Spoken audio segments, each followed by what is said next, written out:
República Bolivariana de Venezuela, Gaceta Oficial del 14 de noviembre de 2025. La Gaceta de hoy nos ofrece una fotografía fascinante del Estado en acción. Totalmente. Desde sus ambiciones diplomáticas fuera hasta el control, hasta el más mínimo detalle de sus funcionarios y empresas a nivel interno. Sí, vamos a ver cómo se ejerce ese poder. Tenemos la creación de una nueva embajada en África, una serie de nombramientos clave en el sector agrícola, condecoraciones. Y el cálculo de una jubilación que tiene tela. Y ahí viene lo bueno, un recurso administrativo en telecomunicaciones que tiene muchísima miga. Y ya para terminar, unas nuevas regulaciones para obras públicas. Pues empecemos por ese movimiento en el tablero internacional. Ministerio de Relaciones Exteriores. Se publica la resolución para crear la Embajada de Venezuela en la República de Ghana. Efectivamente. El fundamento oficial que se cita es, el de casi siempre en estos casos, fortalecer los lazos de cooperación sur-sur y la hermandad entre nuestros pueblos. La diplomacia bolivariana de paz. Exacto, buscando afianzar lazos con lo que ellos consideran países estratégicos. Sí, pero aquí hay un detalle que a mí me llama la atención. La resolución menciona que el punto de cuenta fue aprobado por el presidente en octubre de 2018. 2018, sí. 7 años para formalizar la creación de una embajada. ¿Qué nos dice eso? ¿Es pura lentitud burocrática o es que las prioridades han cambiado y de repente Ghana vuelve a estar en el radar? Es una pregunta clave. Y podrían ser las dos cosas, ¿eh? Por un lado, una ineficiencia administrativa que retrasa la ejecución de decisiones ya tomadas. Eso es posible. Claro. Pero también podría reflejar un reajuste geopolítico. A ver, Ghana es un actor importante en África Occidental. Tiene una economía en crecimiento, recursos naturales. Quizás ahora, en 2025, esa relación se ve como más urgente que en 2018. 7 años en política exterior es mucho tiempo. ¿Es una eternidad o un parpadeo? Depende de cómo lo mires.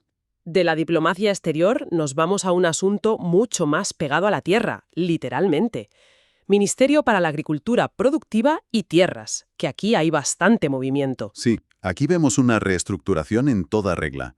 El primer nombramiento es el de Juan Manuel Torrealba como director de la Unidad Territorial Agrícola en el estado Yaracuy. Y el detalle importante, que a menudo se pasa por alto, no es solo que es director. El texto especifica que también es cuentadante y responsable de los fondos de avance o anticipos. Esa es la clave. Que para que nos entendamos significa que es la persona que tiene la firma, el responsable final del dinero. Ahí es donde reside el poder real, ¿no? Exacto. No es un cargo honorífico para nada. La resolución le delega explícitamente la competencia para aprobar gastos, tramitar pagos, firmar certificaciones, incluso autorizar viáticos y pasajes. O sea, una descentralización de la ejecución del presupuesto en toda regla. Se le está dando la llave de la caja a nivel regional. Esto, agiliza la gestión, pero también concentra una responsabilidad enorme en una sola persona. Y no es el único movimiento, ¿eh? En el Instituto Nacional de Investigaciones Agrícolas, en línea, se nombra a Margaret Gutiérrez Mulas como decana de la Escuela Socialista de Agricultura Tropical. Y a Carlos Eduardo Hidalgo Díaz como director de secretaría. Y además, Iraima Josefina Centeno Viana pasa a ser coordinadora regional del Instituto de Salud Agrícola en el mismo estado, en Yaracuy. Parece que el foco está muy puesto ahí. Y fíjate que en todos estos casos se repite una fórmula. Se deroga la resolución anterior. La de Torrealba, por ejemplo, anula un nombramiento de julio de este mismo año. ¿De hace 4 meses? Sí.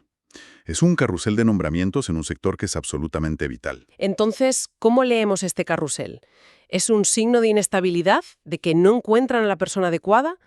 ¿O es una forma de consolidar poder, de asegurarse de que las personas claves son de la máxima confianza? Esa es la gran pregunta. Puede ser un intento genuino de encontrar a la persona idónea para una tarea, hercúlea, como es la producción agrícola en Venezuela. ¿O una purga? O puede ser una purga de lealtades. Lo que es seguro es que esta rotación constante dificulta enormemente la aplicación de políticas a largo plazo. Un director que sabe que puede durar 5 meses, difícilmente va a planificar a 5 años vista, ¿sabes? Claro. Antes de meternos en los 2 casos del Ministerio de Comunicación, que son los más complejos de hoy, vamos con una ronda rápida de otros movimientos. Vale. Ministerio para el Proceso Social de Trabajo. Se otorga la condecoración Orden al Mérito en el Trabajo a varios empleados de un banco privado, el venezolano de crédito. Y el lenguaje que se utiliza es muy revelador. Se les condecora por su compromiso, preparación, perseverancia y entereza, en pie de lucha. En pie de lucha. a empleados de banca. Esa retórica, casi bélica, aplicada a empleados de banca privada, lo que busca es crear un relato de unidad, de esfuerzo colectivo, que trasciende la división público-privado. Es una forma de alinear a todos, al menos simbólicamente, con un mismo objetivo de Estado. Vale, entiendo. Se nombra también a Javier Eduardo Puerta Colina como presidente de la empresa Planta, José Antonio Anzoátegui. ¿Adscrita al Ministerio de Aguas? Pero ahora sí, vamos a desgranar las dos resoluciones que tienen más enjundia. Empezamos con el caso de una ciudadana, Minyola Georgina Covarrubio Marín. Un caso que, a primera vista parece un mero trámite administrativo. Se le concede la jubilación ordinaria. Pero es un ejemplo de manual de cómo funciona la seguridad social. Sobre el papel. Exacto, y los detalles son muy concretos. 57 años de edad, 30 años de servicio en la administración pública. Trabajaba como analista en la Oficina de Gestión Humana de Conatel, la Comisión de Telecomunicaciones. Vale. Y aquí viene el dato que te deja helada. El documento detalla el monto exacto de la pensión. 370 bolívares con 84 céntimos. Un momento.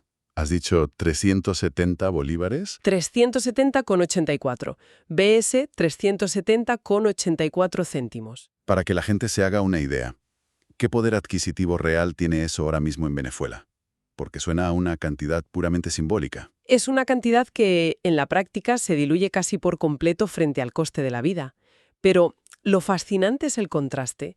En la resolución es un documento legal impecable. ¿Ah, sí? Cita los artículos 80 y 86 de la Constitución para blindar la jubilación como un derecho social. Verifica que la ciudadana cumple los requisitos de edad, mínimo 55 para mujeres, y años de servicio, mínimo 25. Cumple de sobra. Y explica el cálculo con una precisión matemática. Es un mecanismo de libro. Se aplica un coeficiente del 2,5% por cada año de servicio, aplicado al salario base. Con 30 años, pues alcanza un 75% de la media de sus últimos 12 salarios, que es el tope máximo que permite la ley. O sea que el mecanismo funciona perfectamente. El mecanismo funciona, pero el resultado es económicamente insignificante. El problema, como se ve, no está en la fórmula matemática, sino en la variable de entrada, el salario base sobre el que se calcula todo. Vale. Y si el caso de la pensión era un retrato social, lo que viene ahora es un thriller administrativo. Vaya tela con el asunto. Se publica la decisión sobre un recurso de una empresa de telecomunicaciones, IAC Telecom CA. Esto es oro puro para entender la relación entre el Estado, la ley y las iniciativas que surgen en los márgenes. La situación de partida es... Sencilla. Conatel, el regulador, sanciona a la empresa. La multa es de 50.000 unidades tributarias, que en este caso equivalía a unos 1.000 bolívares. Y lo más importante, decreta el comiso de sus equipos. Es decir, que no solo les multan, sino que les quitan todo el material. Vamos, que les cierran el negocio. En la práctica, sí. La empresa, lógicamente, recurre la decisión. Y aquí es donde la cosa se pone interesante, porque su defensa no es técnica. Para nada. Es casi una declaración de principios ideológicos. Lo fascinante es el choque de narrativas. La empresa no niega el hecho central, que es operar sin la licencia, la llamada habilitación administrativa.